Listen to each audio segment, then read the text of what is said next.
परिवार का सूत्र और समाज का नेत्र नहीं बनाते, इसलिए पुत्र अपना मार्ग भूल जाता है।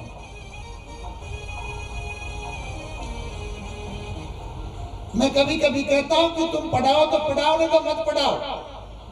शिक्षा दो मत दो, दीक्षा दिलाओ मत दिलाओ, स्वास्थ्य दो मत दो, लेकिन अपने बच्चों को समझ जरूर देना।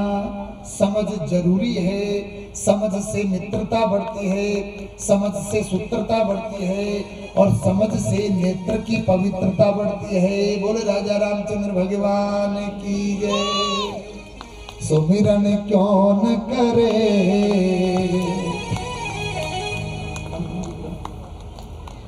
अरे मन सुमिरन क्यों न करे,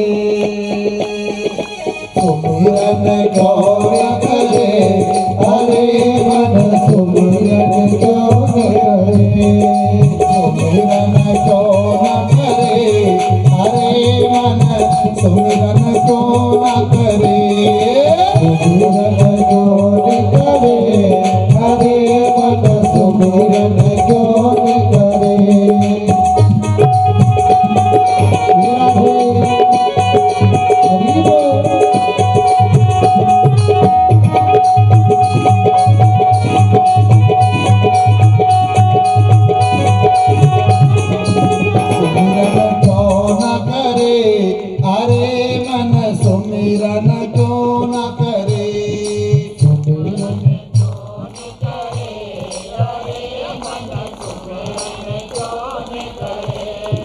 सुमिरन क्यों न करे, अरे मन सुमिरन क्यों न करे, अरे मन सुमिरन क्यों न करे। प्रेम से बोलेंगे सब, थोड़ा सा सुमिरन करेंगे। अरे सुमिरन क्यों न करे, अरे मन सुमिरन क्यों न करे, सुमिरन क्यों न करे, अरे मन सुमिरन क्यों न करे, अरे सुमिरन क्यों न करे, अरे मन सुमिरन क्यों न करे।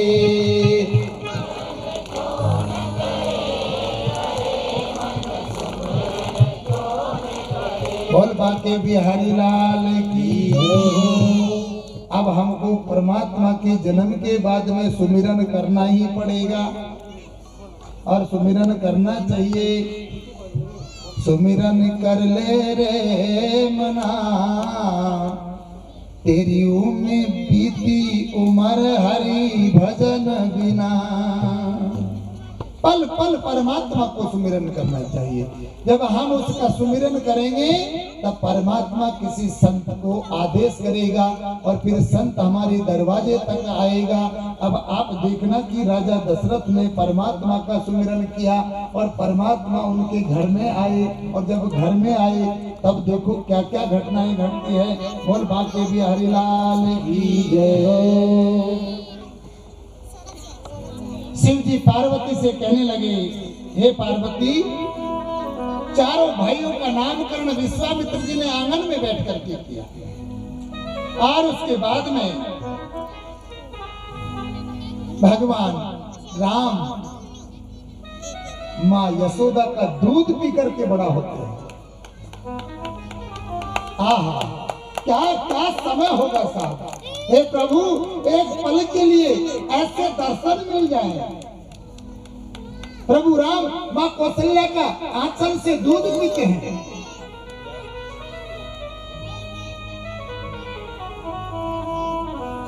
यानी कि प्रभु को भक्ति का दूध पी करके बड़ा होना पड़ता है।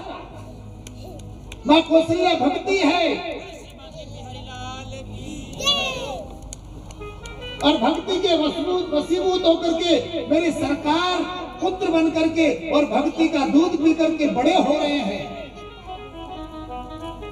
जो भक्ति का दूध पी करके बड़ा होता है, वो माँ ही एक ज्ञानी पैदा कर सकती है, वो माँ ही एक संत पैदा कर सकती है। आज प्रभु भक्ति का दूध पी रहे हैं। माँ पालने में सुलाती है लाला को, गीत गाती है, मेरे ललना झुलाऊं तो पलना। मीठा मीठा संगीत सुना करके रामपुर जाती है। त्रिलोकी के नाथ माँ कौशल्या के आंगन के पालने में झूल रहे हैं साहब, पालने में।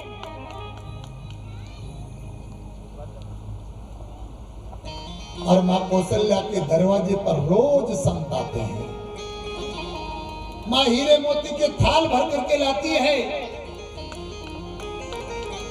तो संत कहते हैं कि माँ, हम तुम्हारे हीरे मोती लेने नहीं आए, हमें तुम्हारे दरवाजे पर खड़े रहने दो, भगवान बड़े हो रहे हैं। रोज संत आते हैं। एक दिन भोलेनाथ गए और भोलेनाथ ने जाकर के दासियों से कहा कि जाकर के कौशल्या मैया से कहो कि तुम्हारे दरवाजे पर बच्चे के नजर उतारने वाला टोना टोटका करने वाला आया है और वो तुम्हारे बच्चों के दर्शन करना चाहता है। माँ कौशल्या दरवाजे पे आए तो जटा जूटधारी जिसके गले में सर्प लटक रहे हों, कानों में बिच्छू लटक रहे हों, सिंगी नाद बगल में हो, बागंबर लपेट रखी है, उस रूप को देख करके माँ कौशल्या डर गई और माँ कौशल्या ने कहा कि ना बाबा ना,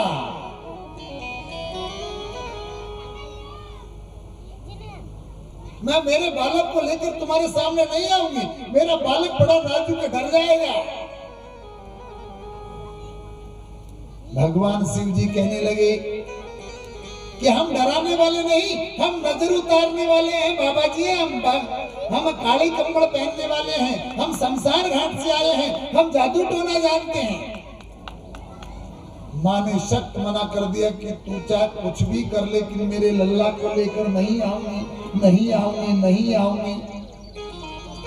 भगवान शिव जी की आवाज सुन करके और प्रभु राम पलना में जोर जोर से रोने लगे, जोर जोर से रोने लगे। कौशल्या मैया ने समझा कि अभी तो लाई नहीं, उससे पहले ही इसने जादू टोना कर दिया। अरे देखो रे की बाला रे जोगी,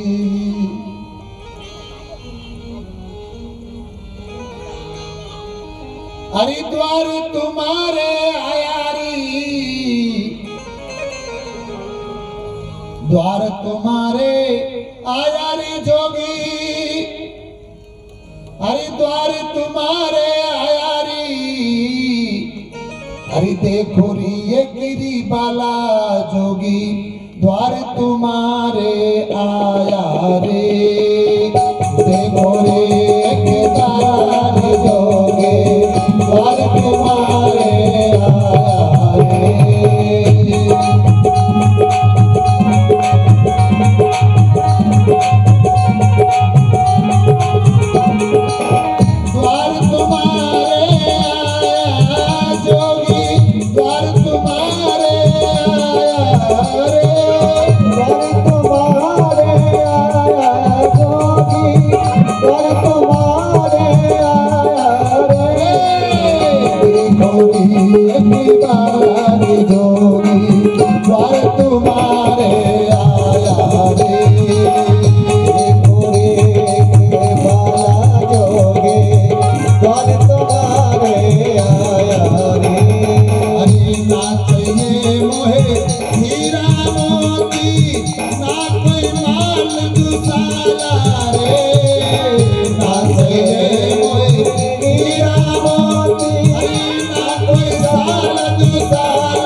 जोगी द्वारे आया रे मैया।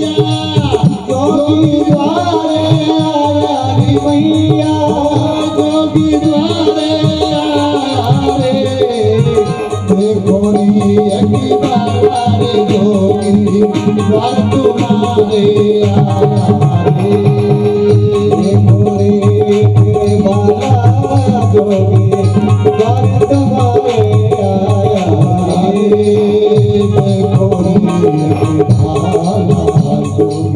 द्वार तुम्हारे आया। ये राग प्रभाती है, कई रागे भी सुनाऊंगा मैंने शुरू में आपको राग सौरभ सुनाई थी, बीच में देश सुनाया, ये राग प्रभाती है। भगवान भोलेनाथ कहने लगे कि हम जोगी हैं, तुम्हारे लाल के लिए आए हैं, हीरा मोती नहीं चाहिए। उसने कहा कि तूने लाल को रुला दिया, जाओ जाओ जाओ जाओ।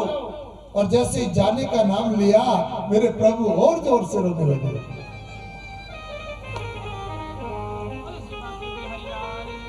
भगवान कहने लगे बांधियों से कि जाओ और मैया को समझाओ, अभी हमें एक मिनट में मैया ने कहा कि मैं ले तो आऊंगी लेकिन मेरे लाल का मुख नहीं दिखलाऊंगी, मैं उसके चरण के दर्शन कराऊंगा। भोलेनाथ ने कहा कि हमको बस यही चाहिए कि मेरे प्रभु के चरणों के दर्शन हो जाए, फिर बाकी क्या रहेगा, चरण ही तो चाहिए। चरण से आचरण पवित्र होते हैं। और मां पूरे बालक राम को कपड़े में ऊपर से लपेटती है और केवल चरण ढक के लाती है और लाकर के भगवान को, भोलेनाथ जी को ऐसे करके देख लिया और फिर ढक लेती है। ऐसे करते ही जो प्रभु राम ने जोर से रुदन मचाया, क्योंकि प्रभु राम ने कहा कि इन्होंने तो चरण के दर्शन कर लिए लेकिन मेरे को तो अभी दर्शन हुए नहीं।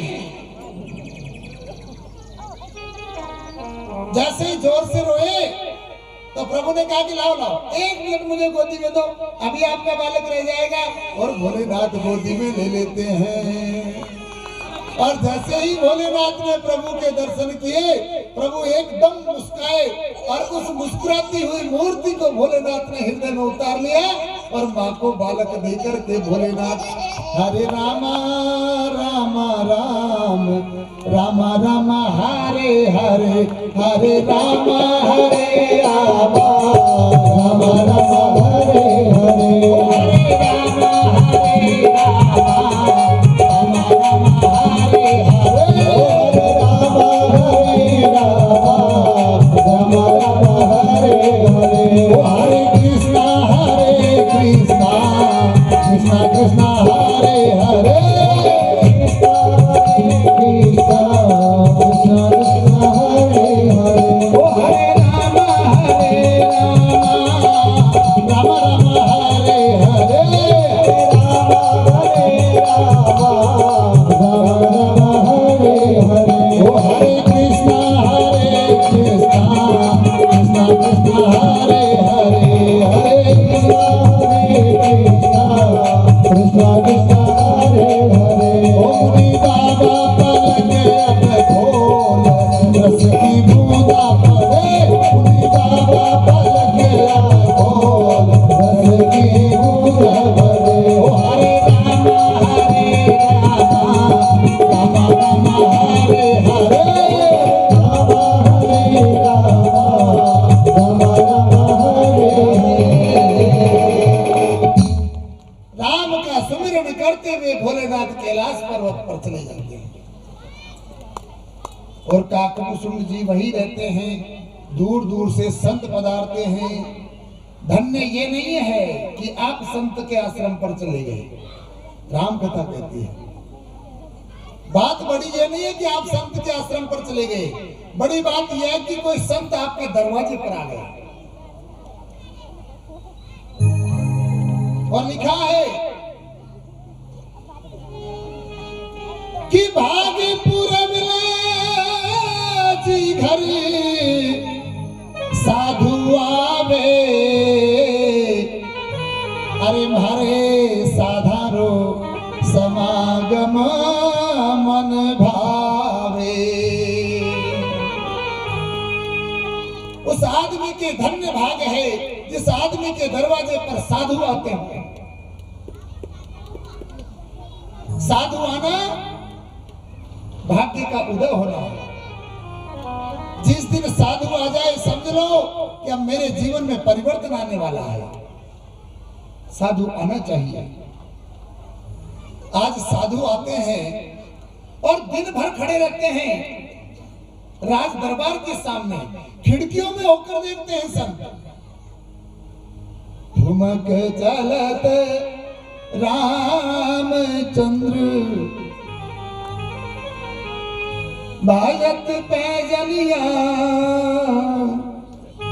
ठुमक चलत रामचंद्र पैजनिया।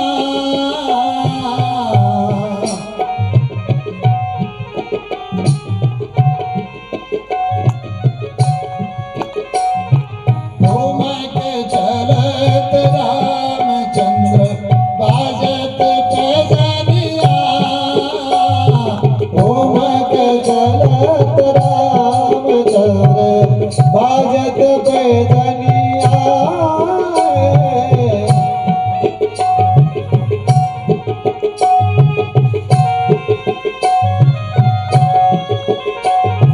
ठुमक चलत रामचंद्र बाजत पैजनिया। ठुमक चलत रामचंद्र बाजत पैजनिया। परमात्मा राजा दशरथ के महलों के पत्थरों को पकड़ पकड़ करके चलते हैं। क्या दृश्य है साहब। और संत जब दर्शन करते हैं तो संतों की आंखों में आंसू बरस पड़ते हैं। हे परमात्मा, ये मानुष देह तूने बनाई है ना, इस देह की बजाय तो हमें पत्थर बना देते, और वो पत्थर बनाते जो राजा दशरथ के महल में चुने जाते। तो आज परमात्मा हमारा स्पर्श करके निकल जाते तो हमारा भाग्य धन्य हो जाता। ऐसा पत्थर बना देते। रसखान जी लिखते हैं साहब,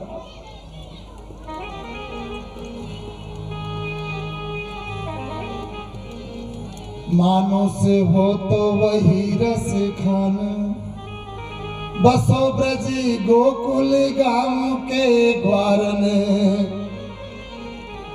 मानो से हो तो वही रस खान, बसो ब्रज गोकुल गांव के ग्वारन। पाहन हो तो वही गिरी को जो क्यों हरि छत्र पुरंदर कारण। जो पशु हो तो कहा बस मेरा, चरो नित्यानंद के धन मजारन। अरे पक्षी हो तो वही कानन को में, जो कालिंदी कुल कदम के डारन। और संत रो रो करके कहते हैं कि हम राजा दशरथ के महल के पत्थर होते तो आज प्रभु राम का स्पर्श हमसे हो जाता।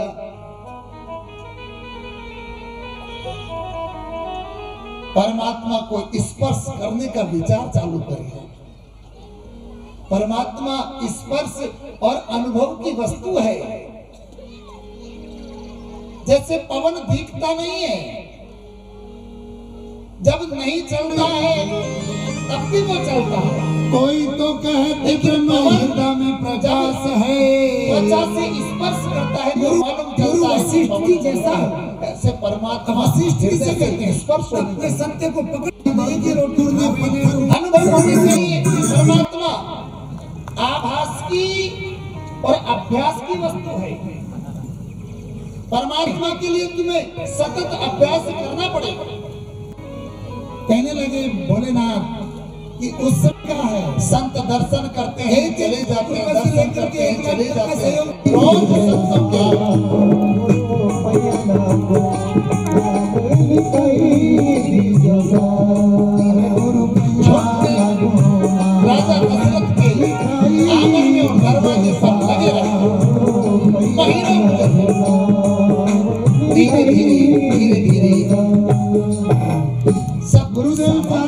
और हमारा नाम भी कहीं परमार्थ में बड़ी चीज होती है। सही जीव चराचर बस कई राखे, अरे सो माया प्रभु सो भय भागे।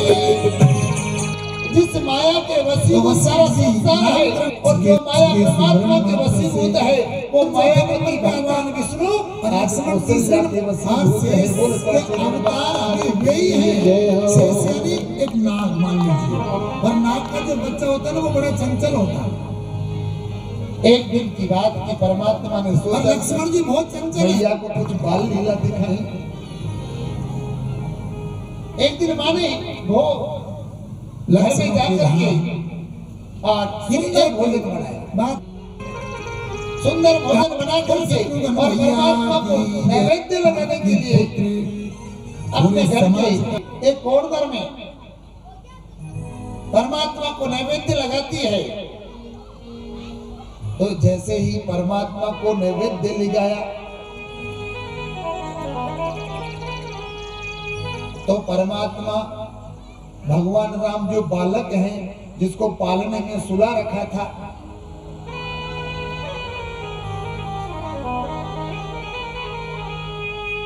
बालक दौड़ा और भगवान के जैसे ही नैवेद्य लगाया, आओ मारा राम धनी, आओ मारा कृष्ण धनी, आओ मारा।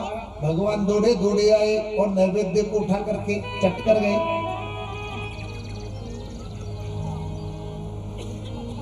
माता ने कहा ये कौन है? बालक तो पलने में सो रहा। माता दौड़ के गई तो बालक पलने में सो रहा। फिर माता दौड़ के आई तो बालक मंदिर में भी है। फिर माता दौड़ के गई, बालक पलने में भी है। यहाँ वहां बालक दुई देखा, यहाँ और वहां दो बालक देखे। माँ की बुद्धि चकरा गई।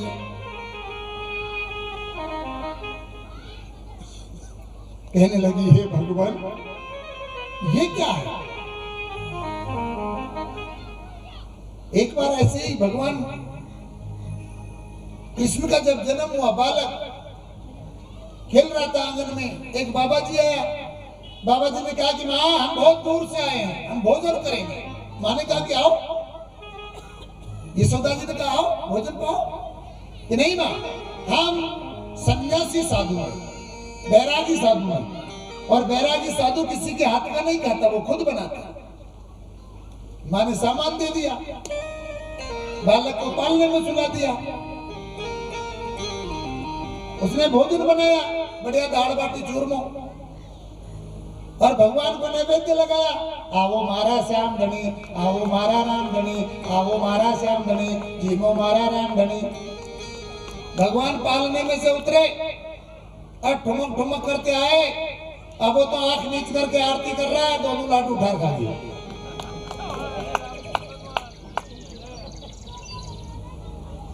उसने देखा कि बालक ने लड्डू खा लिए। उसने कहा यशोदा मैया, सब भोजन पर पानी फेर दिया, तुम्हारे बालक ने हमारा नैवेद्य गड़बड़ कर दिया, अब हम इस भोजन को नहीं पाएंगे। माँ ने कहा कि कोई बात नहीं महाराज, बालक है, मैं दोबारा सामान दे देती हूँ। पर अब की बार मैं बालक को थोड़ा ऊंचे पालने पर सुला देती हूँ। अब बालक को थोड़ा ऊंचा पालने में सुला दिया ताकि वहां से उतर के नहीं आएगा। उसने फिर दोबारा भोजन बनाया, फिर कहा आओ मारा श्याम धनी, जीमो मारा श्याम धनी, आओ मारा श्याम धनी। भगवान ने पालना का एक तरफ से पकड़ा, पट नीचे गिरा और जाकर के वो तो आंख नीच के डुमडुमी बजा रही और भगवान तो दो लाडू चट कर दिया। अब आया साधु को गुस्सा।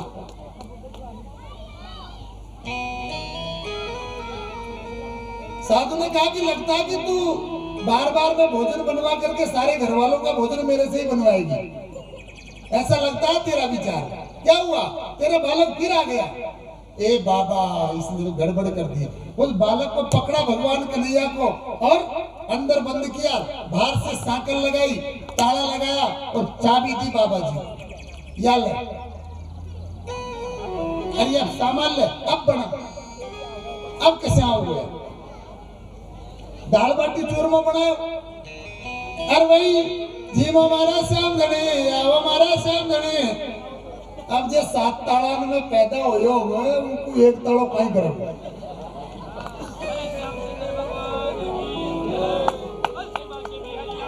क्या करेगा एक ताला?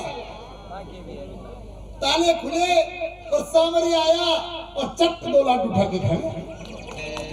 और जो साधु को गुस्सा आया साधु तो गालियां देने लगा। माँ ने कहा बाबा जी अब क्या हो गया? क्या देख देख ये क्या हो गया? ये देख ये, इसका मतलब है कि तू 2-2 चाबी रखती है। एक चाबी मुझे दी है और एक से तेरे लाला को खोल करके इधर भेज दिया। अब तो थारा पूरा घरवाला की रोटी बन गई होगी। अब तुम्हारा पंड छोड़ दे।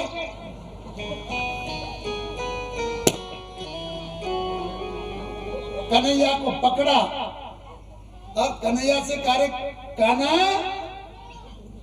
जब कन्हैया ने कहा कि मां मैं क्या करूं? एक तरफ तो ये कहता कि आओ हमारा श्यामधनी, आओ हमारा श्यामधनी। मैं नहीं आता हूं तो भी परेशानी, मैं आ गया तो भी परेशानी। अब मैं करूं तो क्या करूं?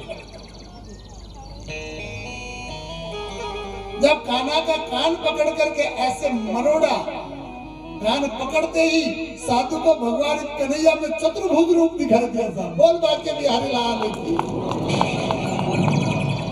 साधु ने हाथ जोड़ करके कहा कि मां बस बहुत हो गया,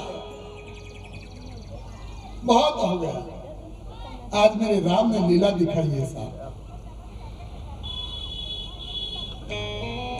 दोनों बालकों को देख करके मां चकित हो गई, मति भ्रम हो गई। देखी राम जननी अकुलानी, प्रभु हंसी दीन मधुर मुस्कानी। मां ने बालक को 2 जगह देखा, प्रभु मुस्कुरा दिए। मुस्कुराते ही मां ने कहा कि प्रभु कृपा करो, कृपा करो, और आज के बाद में या तो चले जाओ या आज के बाद में ये तुम्हारा ओरिजिनल रूप नहीं होना चाहिए। आप बेटे हो तो बेटा ही बन करके रहो। अगर ऐसे बार बार में तुम ये स्थिति करोगे तो ये मां नहीं बन पाएगी और तुम तुम्हारे वचन से चूक जाओगे। और मां ने ऐसे वचन कहे कि मेरी सरकार ने अपने माया का पर्दा हटा लिया और माँ के अंदर फिर ममता की जागृति होगी। माँ ने गोद में उठा लिया। बोल राजा रामचंद्र भगवान की जय हो।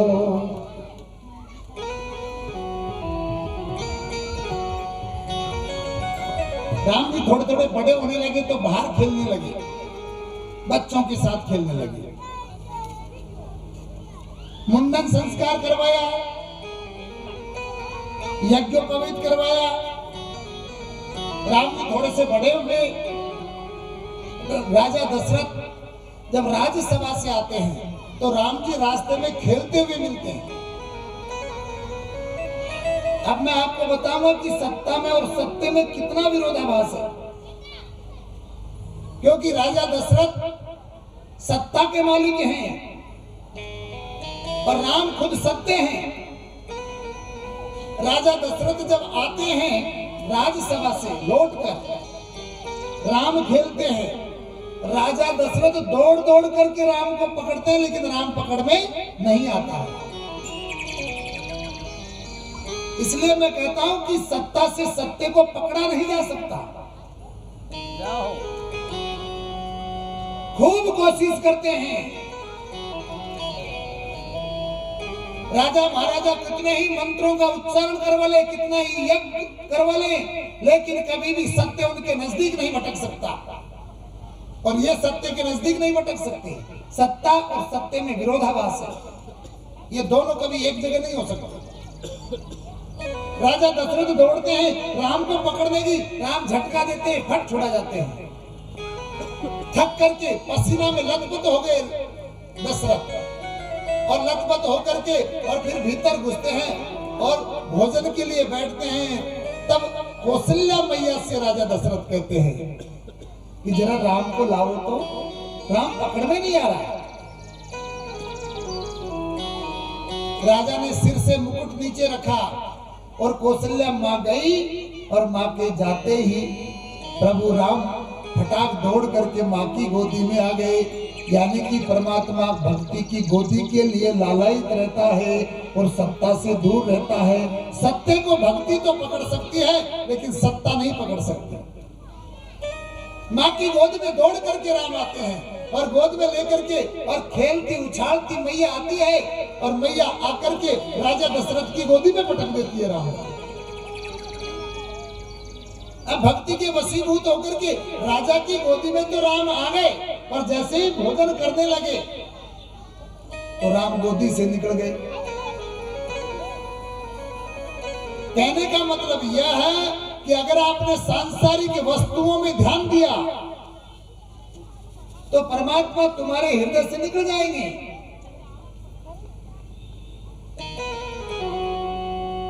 क्योंकि पीना चाहे प्रेम रस, रखना चाहे मान, और एक म्यान में दो खड़ग देखा सुनान कान।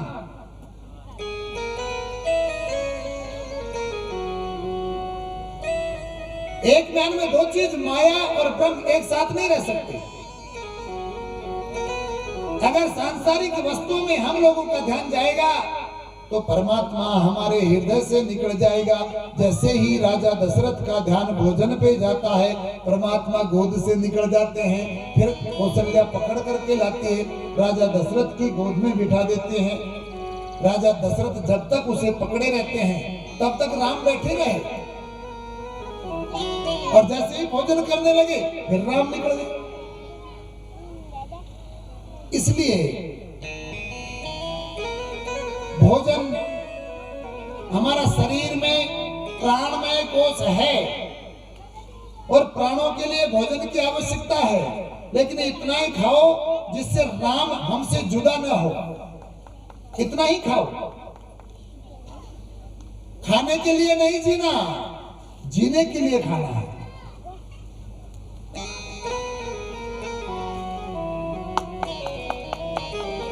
यज्ञोपवीत संस्कार हुआ। अरे भय कुमार जब ही सब भ्राता, दीन जने हूँ गुरु पितु माता। यज्ञोपवीत संस्कार हुआ।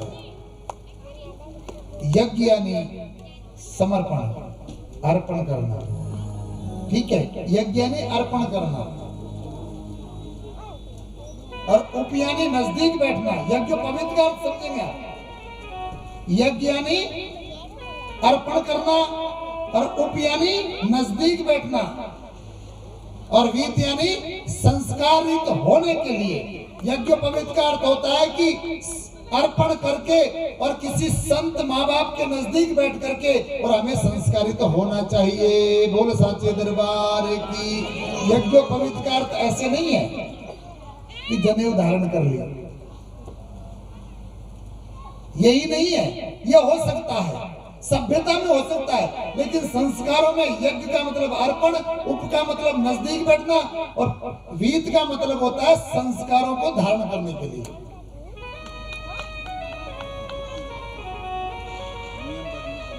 यह है यज्ञ पवित्र।